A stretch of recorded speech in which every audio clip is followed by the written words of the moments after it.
Hola y bienvenidos. Hoy vamos a analizar un conjunto de ideas que, la verdad, van un poco a contracorriente de casi todo lo que se nos dice que hagamos para tener éxito.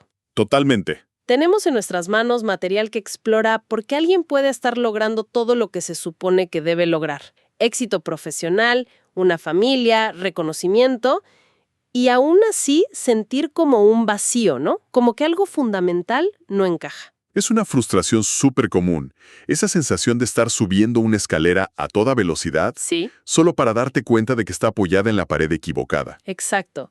O esa lucha constante por cambiar un hábito, como hacer más ejercicio o comer mejor.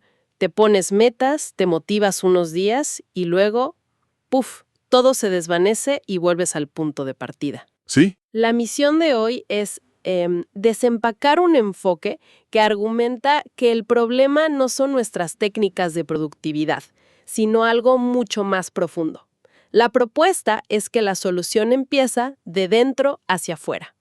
Y antes de que suene a un cliché de autoayuda, es importante entender a qué se refiere esto. La idea central es como un choque entre dos filosofías.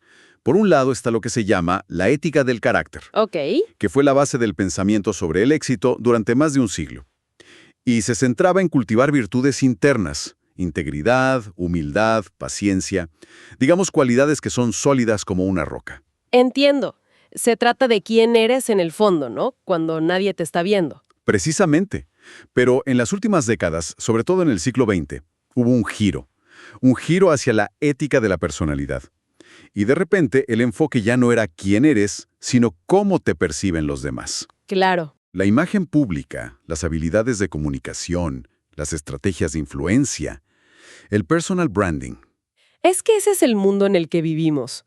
¿Cómo te vendes en redes? ¿Cómo haces networking? ¿Cómo proyectas confianza aunque por dentro estés temblando? Todos son técnicas y hacks. Y ahí está el núcleo del argumento. Se nos dice que esas técnicas son la clave, pero a menudo son como parches y aspirinas sociales. Me gusta esa imagen. Pueden aliviar un dolor de cabeza momentáneo, ¿sabes? Cerrar un trato, causar una buena impresión, pero ignoran la causa crónica de fondo. Es como intentar construir una casa preciosa sobre cimientos de arena. Se ve muy bien por fuera, pero es fundamentalmente inestable. Y para ilustrar por qué esos atajos no funcionan a largo plazo, hay una analogía que me pareció potentísima, la de la granja. Es la analogía perfecta. En una granja no hay atajos. No puedes. No puedes olvidarte de sembrar en primavera, pasarte el verano de fiesta y luego, en otoño, decidir que quieres una cosecha y trabajar súper intenso una semana. Es absurdo. Claro, no funciona así. La agricultura sigue un proceso natural, una ley universal. Tienes que arar, sembrar, regar, cuidar. Y luego, y solo luego, cosechas. El crecimiento personal, argumenta el material, funciona exactamente igual. Ok, me queda clarísimo el planteamiento. Dejar los parches y empezar a trabajar en los cimientos. Y esos cimientos, según entiendo, son nuestros paradigmas. Vamos a desempacar esto, porque es una palabra que se usa mucho, pero a veces de forma muy vaga. Aquí se usa de una forma muy específica. Un paradigma es el modo en que vemos el mundo. Ojo, no es la vista, es la percepción, la comprensión, la interpretación. Son nuestros mapas mentales de la realidad. Nuestros mapas. Y lo más importante, rara vez nos damos cuenta de que los tenemos. Creemos que vemos las cosas como son, objetivamente. Pero en realidad, vemos el mundo no como es, sino como somos nosotros. Y para ilustrar esto, se describe un experimento visual que es una locura. El de la imagen de la mujer, ¿verdad? Es brillante. Se le muestra a un grupo de personas la imagen de una mujer joven, elegante, a otro grupo la de una anciana de aspecto triste. Y se les da un momento para que la imagen se fije en su mente. Están condicionando su percepción sin que se den cuenta. Exacto. Y luego a ambos nucos se les muestra una tercera imagen, que es una combinación ambigua de las dos. El resultado es increíble. La gente que vio primero a la joven solo es capaz de ver a la joven en la imagen combinada, y los que vieron a la anciana solo ven a la anciana. Y lo fascinante es la discusión que se genera. Unos dicen, ¿de qué hablas? Es una chica encantadora de unos 25 años. Y los otros responden, estás loco, es una pobre vieja que debe tener 80. Claro. y ambos están convencidos de que tienen la razón y que el otro está ciego o miente. Exacto. Y lo más loco es que ambos tienen razón, desde su propio paradigma. Están viendo las mismas líneas en el papel, pero las interpretan de formas completamente opuestas. Esto me vuela la cabeza porque te obliga a pensar en cuántas de nuestras discusiones, en el trabajo, en la familia, son exactamente esto. Son esto. Dos personas mirando las mismas líneas, pero con mapas mentales totalmente distintos. Totalmente. Y al describir lo que vemos, en realidad nos estamos describiendo a nosotros mismos, a nuestro condicionamiento. Y aquí está el punto crucial. Si tu mapa está equivocado, no importa lo positivo de tu actitud o lo mucho que te esfuerces. Claro. Si tienes el mapa de Bogotá, pero estás intentando moverte por Lima, ser más rápido y eficiente solo te llevará más rápido al lugar equivocado. El problema no es tu esfuerzo, el problema es el mapa. Y esto nos lleva a una anécdota que es, de verdad, una de las historias más impactantes que he leído, la del hombre en el metro. Es una historia que te cambia la perspectiva en un segundo. El narrador está tranquilamente en el metro un domingo por la mañana. De repente, sube un hombre con sus hijos y los niños están completamente fuera de control. Un caos. Gritan, corren, molestan a los demás pasajeros, un caos total. Mientras tanto, el padre está sentado con la mirada perdida, como ausente, sin hacer absolutamente nada. Claro, y la reacción inmediata del narrador y la que tendríamos todos es de irritación. ¡Qué falta de respeto! ¡Qué padre más irresponsable! El juicio es instantáneo y severo. La presión en su interior va aumentando hasta que no aguanta más. Se acerca al hombre y, tratando de mantener la calma, le dice: «Señor, sus hijos están molestando a todo el mundo. ¿No podría controlarlos un poco?» Y la respuesta del hombre es lo que lo cambia todo. Todo. Levanta la vista, como saliendo de una niebla, y dice con una voz muy suave: «Oh, tiene razón. Supongo que debería hacer algo. Es que volvemos del hospital, donde su madre acaba de morir hace una hora. Yo no sé qué pensar, y supongo que ellos tampoco saben cómo reaccionar.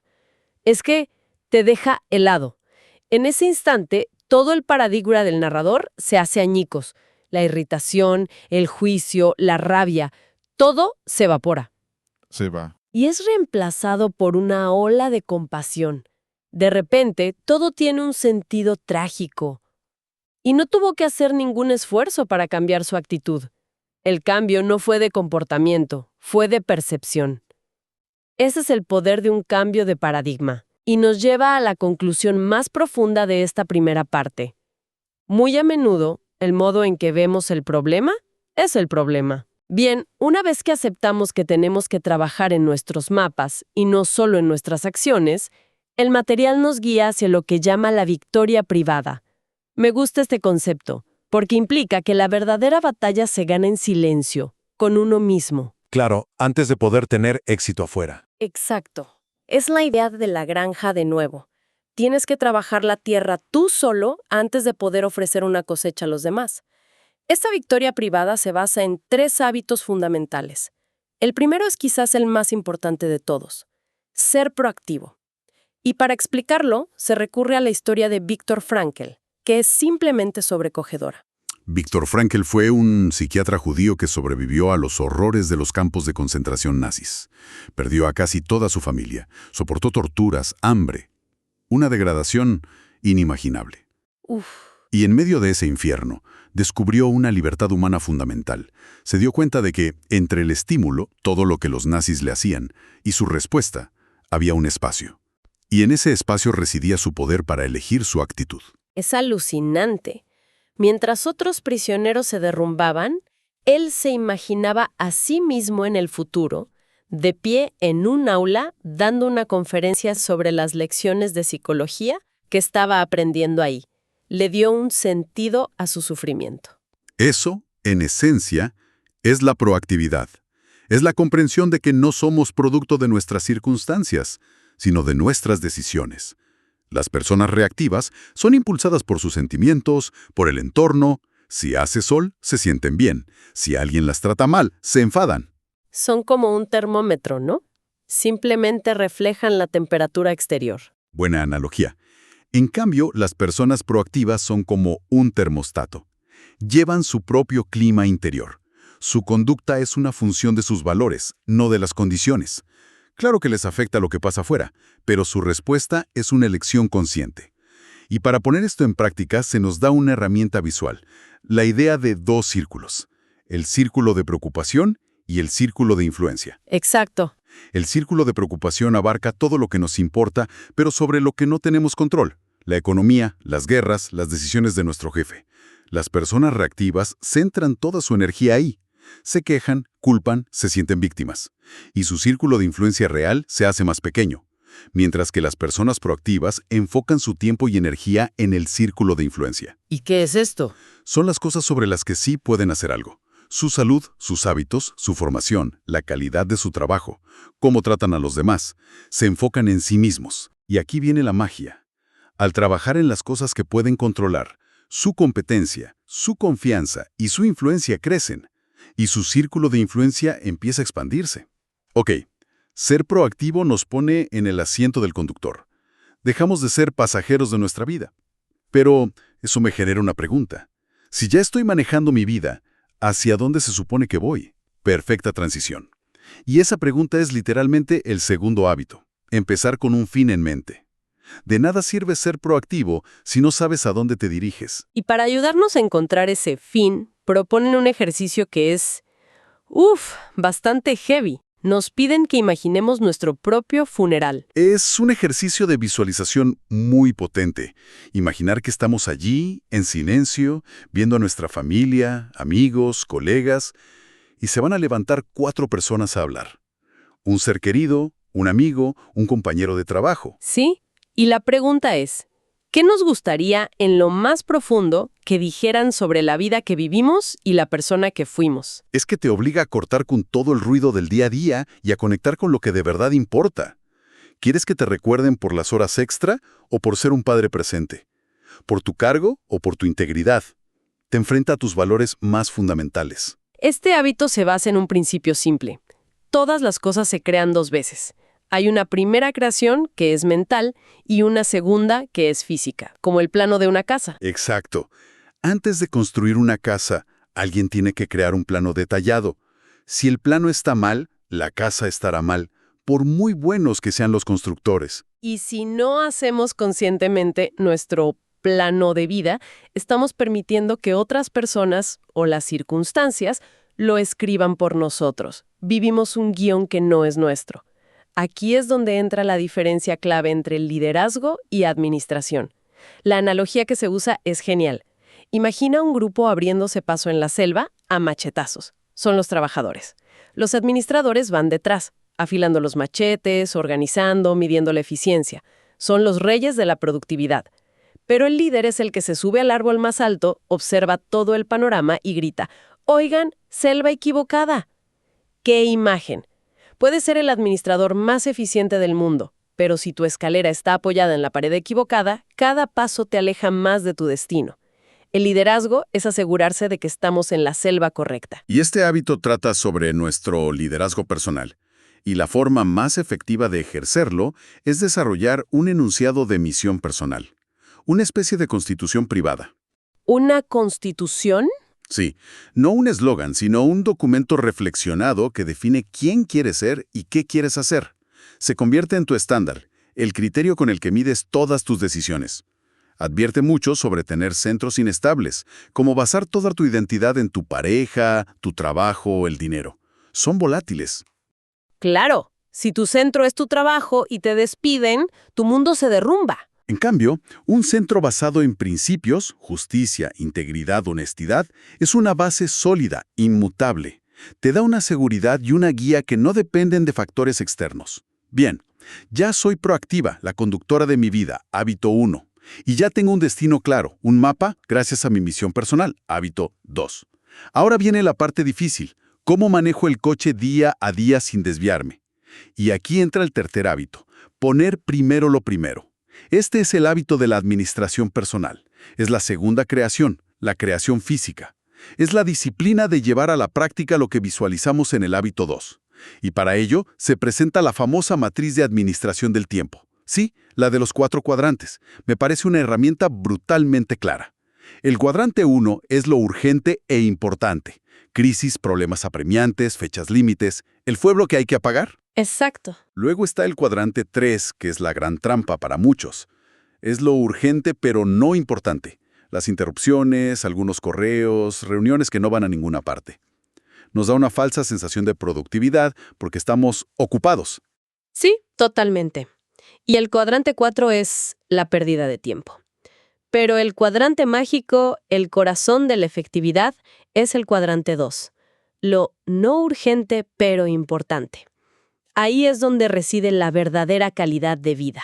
Totalmente. En el cuadrante 2 está la prevención, la planificación a largo plazo, construir relaciones, aprender, hacer ejercicio, descansar. Son las cosas que sabemos que son cruciales, pero como no gritan pidiendo nuestra atención, las posponemos. Y es el cuadrante más fácil de ignorar, ¿no? Mi cuadrante 2 está lleno de buenas intenciones. Llamar a mis padres sin prisas, planificar la semana, salir a caminar. Pero las urgencias del cuadrante 3, como ese correo con banderita roja, siempre parecen ganar.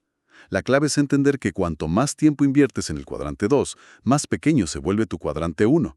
Si haces mantenimiento preventivo a tu coche, es menos probable que te deje tirado en la autopista. Claro, evitas la crisis. Si trabajas en construir relaciones de confianza con tu equipo, tendrás menos conflictos y malentendidos, que son crisis de cuadrante 1. Entonces, el objetivo no es gestionar el tiempo, sino gestionarse a uno mismo. Y para vivir en el cuadrante 2, hay que aprender a decir que no. Ese es el punto más difícil y más importante. Tienes que decir no a cosas del cuadrante 3 e incluso a actividades buenas pero que no se alinean con tu misión. Y aquí es donde todo se conecta. La capacidad de decir no con convicción viene de tener un sí más grande ardiendo en tu interior. Tu misión, tus valores, tu fin en mente. Exacto. Cuando tienes una claridad absoluta sobre lo que es lo primero en tu vida, es infinitamente más fácil dejar de lado lo segundo o lo tercero, por muy urgente que parezca. El recorrido de hoy ha sido intenso. Hemos pasado de darnos cuenta de que la forma en que vemos el problema es el problema a entender cómo construir esta victoria privada. Sí. Se trata de tomar las riendas, siendo proactivos, de trazar nuestro propio rumbo con un fin en mente y de ejecutarlo día a día, priorizando lo verdaderamente importante. El mensaje de fondo es que la efectividad duradera no es una aplicación de móvil o un truco. Es una consecuencia directa de nuestro carácter. Al alinear nuestros mapas mentales con principios sólidos y dominar estos 3 hábitos internos, construimos una base inquebrantable. Una base para todo lo demás. No solo para el éxito personal, sino para todo lo que viene después, que son las relaciones con los demás. Hay una cita de T.S. Eliot al final de esta sección que me parece el broche de oro perfecto. Dice, no debemos dejar de explorar, porque al final de nuestra exploración llegaremos a nuestro punto de partida y conoceremos el lugar por primera vez. Me da la sensación de que, al trabajar en estos principios internos, quizá no nos convertimos en alguien radicalmente diferente, sino que por primera vez empezamos a descubrir quiénes somos realmente. Felicidades. Llegaste a la parte más importante del libro. Antes de seguir con la siguiente lección, te pido solo un segundo. Si este contenido te aporta valor, dale like para que YouTube lo recomiende. Y si quieres más resúmenes y claves de sabiduría financiera, suscríbete y activa la campanita. Es gratis y nos impulsa a seguir creando valor. Ahora sí, continuamos con el resumen. Bien, ya pusimos la casa en orden por dentro, con esa victoria privada sobre una misma, pero ahora toca salir al mundo. Y ahí la cosa se complica, ¿no? Porque de repente nuestra efectividad depende de interactuar con otras personas, cada una con su propio manual de instrucciones, sus metas, sus neuras. ¿Cómo se navega eso? Precisamente. Y aquí es donde la fuente los pide dar un salto de la independencia a la interdependencia. La base de ese salto es el hábito 4, pensar en ganar, ganar. Y es crucial entender esto, No es una táctica. Bueno, más que una táctica de negociación, es una filosofía de vida. Es la creencia profunda de que el éxito no es un juego de suma cero. O sea que no es que para que yo gane, tú tienes que perder. Ganar, ganar, que es el ideal, claro. Luego el más común, que es ganar-perder, esa mentalidad competitiva. También está el perder-ganar. La persona que siempre cede, ¿no? Para mantener la paz. Justo. Y luego los más destructivos. Perder-perder, que es la lógica de la guerra. donde todos acaban mal. El simple ganar, que es yo a lo mío y no me importa el otro. Y finalmente la forma más elevada, ganar, ganar o no hay trato. A ver, esa última. ¿Cómo funciona? Es simple. Si no encontramos una solución que nos beneficie a todos, pues aceptamos no hacer el trato. Y ya está. Seguimos siendo cordiales, sin dramas. Uf, esa mentalidad de ganar-perder está increíblemente arraigada. Me hace pensar en la última vez que negocié algo, creo que fue un coche de segunda mano. Mi único objetivo era bajarle el precio al máximo, y el del vendedor era mantenerlo. Salí de allí sintiéndome victoriosa por haberle ganado unos cientos de euros, pero también agotada y un poco sucia. Fue una batalla. Totalmente.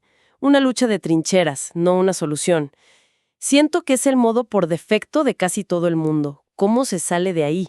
Se necesita un carácter muy sólido. La fuente lo desglosa en 3 rasgos. El primero es la integridad, o sea, ser coherente con tus valores, saber qué defiendes. Ok, ¿eso tiene sentido? El segundo es la madurez, y tiene una definición fascinante.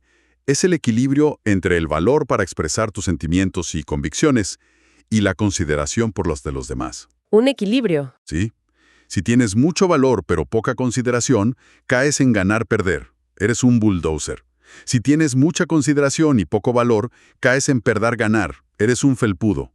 El equilibrio es el espacio del ganar-ganar. Entiendo el cuadrante, pero esa consideración por el otro, a ver, ¿no puede ser vista como una debilidad en una negociación dura? ¿Cómo mantienes el respeto por la convicción de alguien que sabes que, en el fondo, quiere aplastarte? Ahí es donde entra la tercera característica, que lo redefine todo, es la mentalidad de abundancia. Pero no es solo pensar hay suficiente para todos, es un cambio casi a nivel neurológico. La mentalidad de escasez nos pone en modo supervivencia, ¿sabes? La lucha por el último trozo del pastel. Exacto, la vida es un pastel, y si alguien toma un trozo grande, queda menos para mí. Nos hace ver a los demás como competidores por recursos limitados, ascensos, reconocimiento, hasta afecto. La mentalidad de abundancia, en cambio, libera la corteza prefrontal, permite la creatividad, la colaboración. No es idealismo, es una estrategia para desbloquear una capacidad cognitiva superior y encontrar soluciones que antes eran invisibles. Vale, entiendo el modelo ganar-ganar, pero siento que a veces choca con una pared invisible. Puedes tener la mejor intención, la mentalidad de abundancia más desarrollada, pero si la otra persona no te entiende o tú no le entiendes a ella, es imposible encontrar ese beneficio mutuo. Falta una herramienta. Precisamente. Y esa herramienta es el hábito 5, que la fuente describe como el principio más importante en las relaciones interpersonales. Busque primero entender, luego ser entendido. Entender primero. Sí. El problema de fondo es que la mayoría no escuchamos con la intención de comprender. Escuchamos para contestar. Estamos preparando mentalmente nuestra respuesta, nuestro brillante contraargumento, mientras la otra persona aún está hablando. Totalmente. Pensemos en la última discusión que tuvimos con nuestra pareja o un colega. ¿Cuántas de nosotras estábamos realmente escuchando o ya estábamos armando la lista de refutaciones en la cabeza? Es un reflejo. Exacto. Filtramos todo a través de nuestra propia autobiografía, proyectando nuestra película sobre la vida de los demás. La clave para romper ese patrón es lo que se llama escucha empática. No es solo escuchar las palabras, es meterse en el marco de referencia del otro, ver el mundo como lo ve. Y sentir las cosas como las siente. Justo. Es darle a la otra persona lo que se describe como aire psicológico. Espera, eso de aire psicológico es una idea muy potente. Es como si, hasta que una persona no se siente escuchada, estuviera conteniendo la respiración. Cualquier cosa que le digas es irrelevante porque su única necesidad es poder exhalar, poder ser escuchada. Recién ahí puede empezar a pensar en otra cosa. En tu punto de vista. Esa es la idea. Esa es exactamente la idea. Es satisfacer esa necesidad humana fundamental de ser comprendido. Sin ese aire, la gente se ahoga y se pone a la defensiva. Pero seamos honestas, la escucha empática es increíblemente difícil. En una discusión, nuestro instinto es defendernos. ¿Qué pasa cuando la otra persona esté equivocada o está siendo injusta?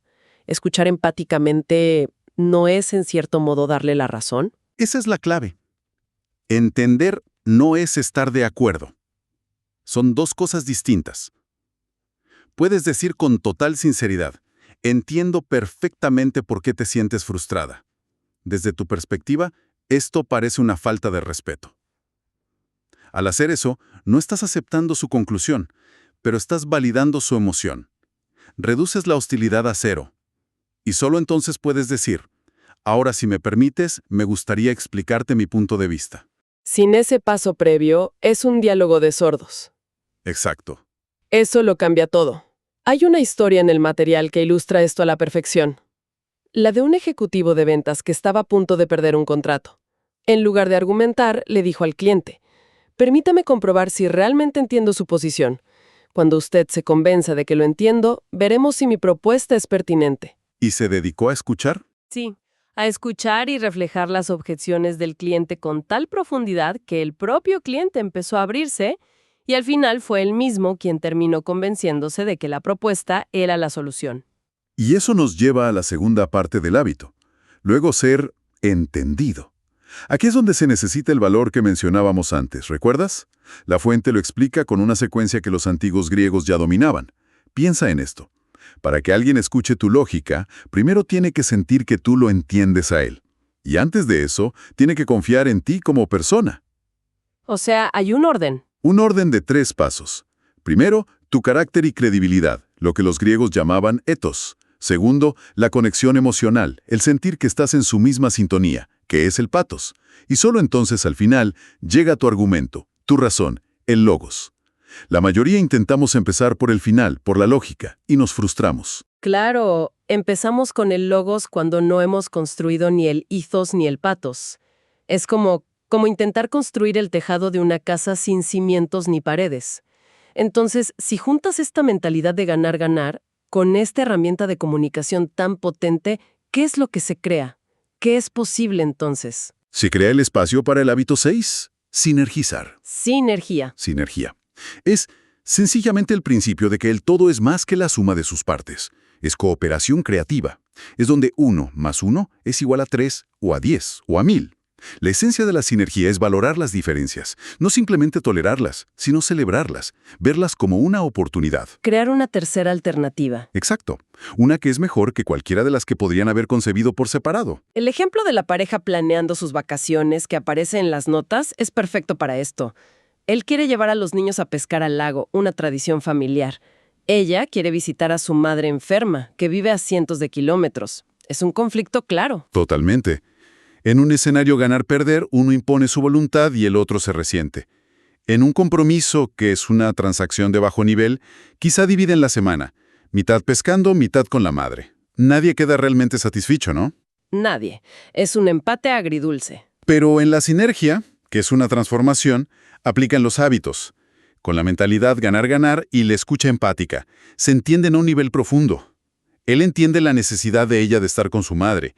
Ella entiende el deseo de él de crear recuerdos familiares. Y al compartir ese problema, exploran esa tercera alternativa. Y se preguntan, ¿podemos buscar un lugar increíble para pescar cerca de la casa de la madre? ¿O invitar a la madre a una casa alquilada junto a un lago? Exacto. Crean una solución que no existía antes. Una que satisface a ambos plenamente. Eso es sinergia. ¿Y cuál es el proceso detrás de esto? ¿Cómo se logra de forma sistemática, más allá de la buena intención? Pues la fuente introduce el modelo del sociólogo Kurt Lewin, el análisis del campo de fuerzas. Imagina que quieres empezar a hacer ejercicio. Las fuerzas impulsoras son tu deseo de tener más energía, de verte mejor. Son lógicas positivas. Pero las fuerzas restrictivas son el cansancio al final del día, la pereza, la vergüenza de ir al gimnasio. Son emocionales negativas.